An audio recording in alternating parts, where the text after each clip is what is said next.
வணக்கம் மக்களே. இன்னைக்கு நம்ம பார்க்க போறது மாமல்லபுரம், அதாவது மகாபலிபுரம் என்று அழைக்கப்படுற அந்த கோவிலோட சிறப்புகளையும் அதோட கட்டிடக்கலைகளையும் பத்தி தான் இன்னைக்கு நம்ம பார்க்க போறோம். இது தமிழ்நாட்டுல முதல் அமைக்கப்பட்ட ஒரு கட்டுமான கோவில். பல்லவ மன்னன் 2ஆம் நரசிம்மவர்மன் காலத்துல இந்த கோயில் கட்டப்பட்டிருக்கு. வங்காள விரிகுடா கடற்கரையை ஒட்டி அமைஞ்சிருக்க இந்த கோயில் சிவபெருமானுக்கும் விஷ்ணுவுக்கும் அர்ப்பணிக்கப்பட்டிருக்கு.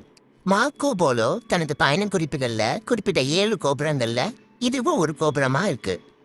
பல்லவ மன்னர்கள் 7 மற்றும் 8ஆம் நூற்றாண்டுகள்ல உருவாக்கப்பட்ட இந்த மாமல்லபுரம், அதாவது மகாபலிபுரம் கோவில்கள் திராவிட கட்டடக்கலைக்கு மிகச்சிறந்த எடுத்துக்காட்டா இருக்கு.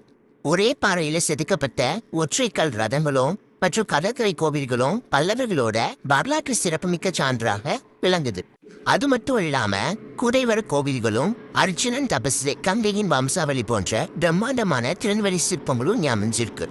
புகழ்பெற்ற பல்லவ பேரரசர் 1ஆம் நரசிம்மவர்மனின் மற்றொரு பெயர் மாமல்லன். அவரது பெயராலேயே இந்த நகரம் மாமல்லபுரம் என அழைக்கப்படுகிறது. இந்த கோயிலை பத்தி நீங்க என்ன நினைக்கிறீங்க? கமெண்ட் பாக்ஸ்ல கமெண்ட் பண்ணுங்க. இந்த கோயிலுக்கு யாரெல்லாம் போயிருக்கீங்கன்னு சொல்லிட்டு கமெண்ட் பாக்ஸ்ல கமெண்ட் பண்ணுங்க.